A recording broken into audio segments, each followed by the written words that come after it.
ನಮಸ್ಕಾರ ಸ್ನೇಹಿತರೆ, ಮೊದಲ ದಿನ ಸರ್ಫರಾಜ್ ರನ್ಔಟ್ ಸಿಡಿದಿದ್ದ ರೋಹಿತ್ ಶರ್ಮಾ. ಡ್ರೆಸ್ಸಿಂಗ್ ರೂಮ್ ನಲ್ಲಿ ಆಟಗಾರನ ಮೇಲೆ ಕೆಂಡ ಕಾರಿದ ಹಿಟ್ಮ್ಯಾನ್. ಅಷ್ಟಕ್ಕೂ ಸರ್ಫರಾಜ್ ಖಾನ್ ರವರ ರನ್ಔಟ್ ಕುರಿತು ಮೊದಲ ದಿನದ ಆಟದ ಮುಕ್ತಾಯದ ಬಳಿಕ ರೋಹಿತ್ ಹೇಳಿದ್ದೇನು ಗೊತ್ತಾ? ಇದ್ರ ಬಗ್ಗೆ ಇವತ್ತಿನ ಈ ಒಂದು ವಿಡಿಯೋದಲ್ಲಿ ತಿಳಿಸ್ಕೊಡ್ತಾ ಹೋಗ್ತೀನಿ. ದಯವಿಟ್ಟು ಈ ವಿಡಿಯೋವನ್ನ ಕೊನೆವರೆಗೂ ನೋಡಿ ಸ್ನೇಹಿತರೆ.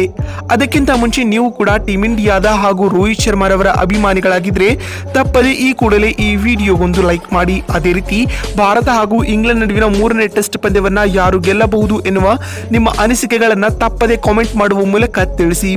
ಹೌದು ಸ್ನೇಹಿತರೆ, ಚೊಚ್ಚಲ ಟೆಸ್ಟ್ ಪಂದ್ಯದಲ್ಲಿ ಸಿಡಿಲಬ್ಬರದ ಅರ್ಧಶತಕ ಸಿಡಿಸಿ ಶತಕದತ್ತ ದಾಪುಗಾಲಿಡುತ್ತಿದ್ದ ಸರ್ಫರಾಜ್ ಖಾನ್ ತನ್ನದಲ್ಲದ ತಪ್ಪಿಗೆ ರನ್ಔಟ್ಗೆ ಬಲಿಯಾಗಬೇಕಾಯಿತು. ಇದರೊಂದಿಗೆ ಸರ್ಫರಾಜ್ ಖಾನ್ ಚೊಚ್ಚಲ ಟೆಸ್ಟ್ ಪಂದ್ಯದಲ್ಲಿ ಶತಕ ಸಿಡಿಸುವ ಅವಕಾಶದಿಂದ ವಂಚಿತರಾದರು. ಕೇವಲ 48 ಎಸೆತಗಳಲ್ಲಿ ಅರ್ಧಶತಕ ಪೂರೈಸಿದ ಸರ್ಫರಾಜ್ ಖಾನ್ ರವೀಂದ್ರ ಜಡೇಜರವರು ಮಾಡಿದ ತಪ್ಪಿನಿಂದಾಗಿ ರನ್ಔಟ್ ಆದರು. ಅಂತಿಮವಾಗಿ ಸರ್ಫರಾಜ್ 66 ಎಸೆತಗಳನ್ನ ಎದುರಿಸಿ 62 ರನ್ ಗಳಿಸಿ ಬೇಸರದೊಂದಿಗೆ ಕ್ರೀಸ್ ನಿಂದ ಮರಳಿದರು. ಈ ರನ್ಔಟ್ ನಿಂದಾಗಿ ಕ್ರೀಡಾಂಗಣದಲ್ಲಿದ್ದ ಅಭಿಮಾನಿಗಳು ನಿರಾಸೆಗೊಂಡರು. ಟಿವಿ ನೋಡುತ್ತಿದ್ದ ಪ್ರೇಕ್ಷಕರು ಕೂಡ ಸರ್ಫರಾಜ್ ಔಟ್ ಆಗುತ್ತಿದ್ದಂತೆ ಬೇಸರಗೊಂಡರು. ಮತ್ತೊಂದೆಡೆ ಡ್ರೆಸ್ಸಿಂಗ್ ರೂಮ್ ನಲ್ಲಿದ್ದ ಭಾರತ ತಂಡದ ನಾಯಕ ರೋಹಿತ್ ಶರ್ಮಾ ಕೂಡ ಅಸಮಾಧಾನಗೊಂಡು ತನ್ನ ತಲೆಯ ಮೇಲೆ ಹಾಕಿದ್ದ ಕ್ಯಾಪ್ ತೆಗೆದು ಬಿಸಾಡಿದರು.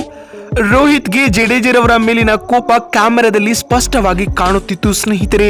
ಇದೀಗ ಈ ರನ್ಔಟ್ ಕುರಿತು ಮೊದಲ ದಿನದ ಆಟದ ಮುಕ್ತಾಯದ ಬಳಿಕ ಮಾತನಾಡಿದ ಟೀಮ್ ಇಂಡಿಯಾ ತಂಡದ ನಾಯಕ ರೋಹಿತ್ ರವರು ಈ ರೀತಿಯಾಗಿ ಹೇಳಿದ್ದಾರೆ ಸ್ನೇಹಿತರೆ. ಕ್ರಿಕೆಟ್ ಆಟದಲ್ಲಿ ರನ್ನಿಂಗ್ ಬಿಟ್ವೀನ್ ದ ವಿಕೆಟ್ಸ್ ಎನ್ನುವುದು ಬಹಳ ಮಹತ್ವದವಾದ ಪಾತ್ರವನ್ನ ನಿಭಾಯಿಸುತ್ತದೆ. ಆದರೆ ಇಂದು ಜಡೇಜಾ ಹಾಗೂ ಸರ್ಫರಾಜ್ ಖಾನ್ ರವರ ಮಧ್ಯೆ ಅದು ಕಾಣಿರಲೇ ಇಲ್ಲ. ಸರ್ಫರಾಜ್ ಹಾಗೂ ಜಡೇಜರವರ ಮಧ್ಯೆ ವಿಕೆಟ್ ಮಧ್ಯದಲ್ಲಿ ಅಷ್ಟೊಂದು ಹೊಂದಾಣಿಕೆ ಇರಲಿಲ್ಲ. ಇದೇ ಕಾರಣದಿಂದಾಗಿ ಸರ್ಫರಾಜ್ ಖಾನ್ ರವರು ಇಂದು ರನ್ಔಟ್ ಆಗಲೇಬೇಕಾಯಿತು. ಇನ್ನು ಮಾತು ಮುಂದುವರಿಸಿದ ರೋಹಿತ್ ರವರು ಮೊದಲು ಜಡೇಜಾ ಸರ್ಫರಾಜ್ ರವರನ್ನ ಸಿಂಗಲ್ ಗಾಗಿ ಕರೆದರು. ಹೀಗಾಗಿ ಸರ್ಫರಾಜ್ ಖಾನ್ ಕೂಡ ಓಡಲು ಆರಂಭಿಸಿದರು. ಆದರೆ ಕೂಡಲೇ ತನ್ನ ನಿರ್ಧಾರವನ್ನ ಬದಲಿಸಿದ ಜಡೇಜಾ ಸಿಂಗಲ್ ನಿರಾಕರಿಸಿದರು. ಇದೇ ವೇಳೆ ಚೆಂಡನ್ನ ಹಿಡಿದ ಮಾರ್ಕ್ವುಡ್ ನಾನ್ ಸ್ಟ್ರೈಕ್ ನ ತುದಿಯ ಸ್ಟಂಪ್ ಗಳು ಡೈರೆಕ್ಟ್ ಥ್ರೋಗೆ ಹೊಡೆದರು. ಹೀಗಾಗಿ ಸರ್ಫರಾಜ್ ಖಾನ್ ತನ್ನದಲ್ಲದ ತಪ್ಪಿಗೆ ವಿಕೆಟ್ ಒಪ್ಪಿಸಿ ನಿರ್ಗಮಿಸಬೇಕಾಯಿತು. ಇದು ನನಗೆ ವೈಯಕ್ತಿಕವಾಗಿ ಬಹಳ ನಿರಾಸೆಯನ್ನ ಮೂಡಿಸಿತ್ತು. ಇದೇ ಕಾರಣದಿಂದಾಗಿ ನಾನು ಡ್ರೆಸ್ಸಿಂಗ್ ರೂಮ್ ನಲ್ಲಿ ನನ್ನ ತಲೆಯ ಮೇಲಿದ್ದ ಕ್ಯಾಪ್ ಅನ್ನ ಬಿಸಾಡಿದ್ದೇನೆ ಎಂದು ರೋಹಿತ್ ರವರು ಹೇಳಿದ್ದಾರೆ ಸ್ನೇಹಿತರೆ. ನೋಡಿದ್ರಲ್ಲ ಸ್ನೇಹಿತರೆ, ಇಂಗ್ಲೆಂಡ್ ವಿರುದ್ಧದ 3ನೇ ಟೆಸ್ಟ್ ನ ಮೊದಲ ದಿನದ ಆಟದ ಮುಕ್ತಾಯದ ಬಳಿಕ